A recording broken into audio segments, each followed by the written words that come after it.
Are you ready to talk about geology?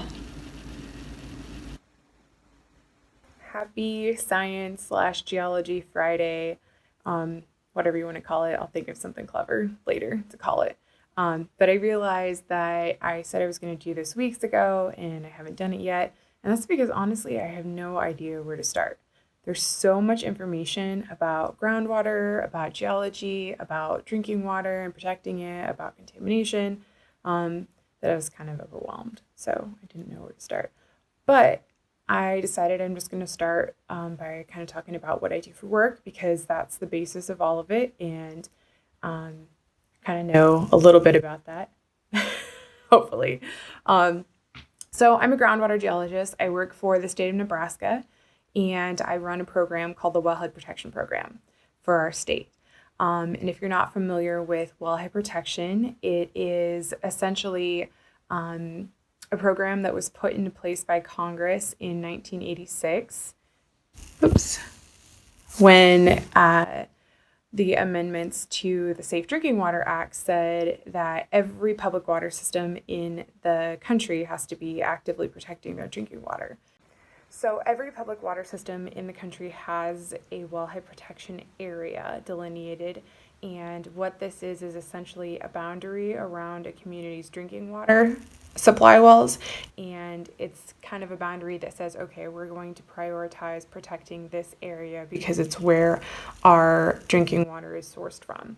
So communities decide on where their wellhead protection area is going to be based on geology and based on scientific assessments that tell them a little bit about what's happening in the subsurface. So these kinds of parameters include hydraulic conductivity, so essentially how fast is water moving through the subsurface, and therefore how fast can a potential contaminant move through the subsurface. What kinds of soils are overlaying the aquifer. So for example, if you have a sandy soil overlaying a shallow aquifer, so your water table isn't very deep, you're looking at a higher potential for contaminants spilled on the surface to reach your drinking water. So my job as a geologist is that I work with local communities to identify where they might have potential contaminant issues.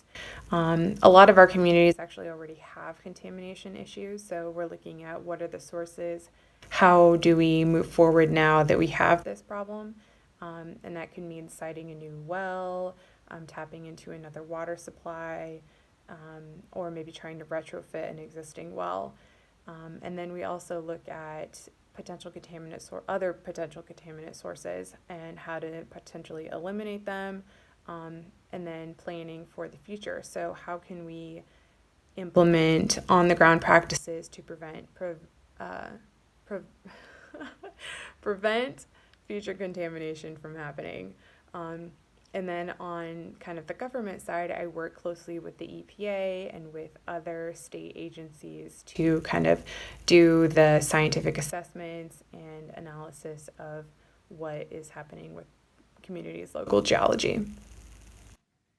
So here is just an example of a wellhead protection area map.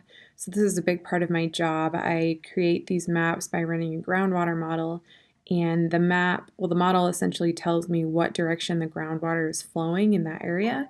So for this community, you can see that the water is moving from the southeast to the northwest, or south to north, moreover.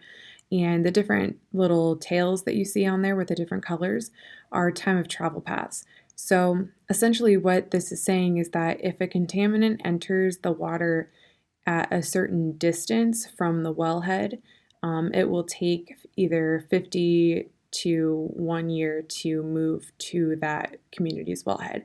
So for example, the purple is the 50-year time of travel, the 20 is the red, the blue is the 10, and so on. So this kind of gives a community an idea of where their source water is coming from. And so anything kind of up gradient of these time of travel paths is something they should be looking at as a potential area to be protecting. So the red line is the boundary, and we work closely with the community to make sure that the boundary makes sense for them. So all of the landowners in the area are aware of this boundary, and it usually follows political boundaries like roads and parcel lines so that we're not cutting anyone's property in half or anything like that. So it's easier to implement on the ground practices. So the kind of squiggly like teal line that's around everything, that is representative. It's a kind of a composite area of all of the different model runs. So there's going to be seasonal variability between pumping rates in the summertime versus pumping rates in the wintertime. And so this just kind of encompasses any fluctuation that the model is going to pick up and just kind of gives us a buffer line. Okay, that's over 5 minutes of information and me talking, and I'm kind of sick of my own voice.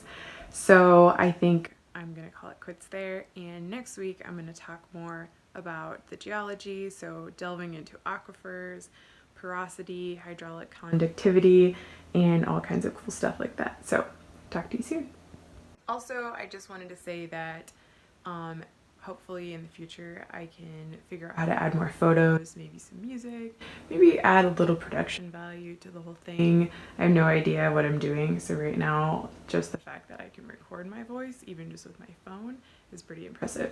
So I promise it'll get better.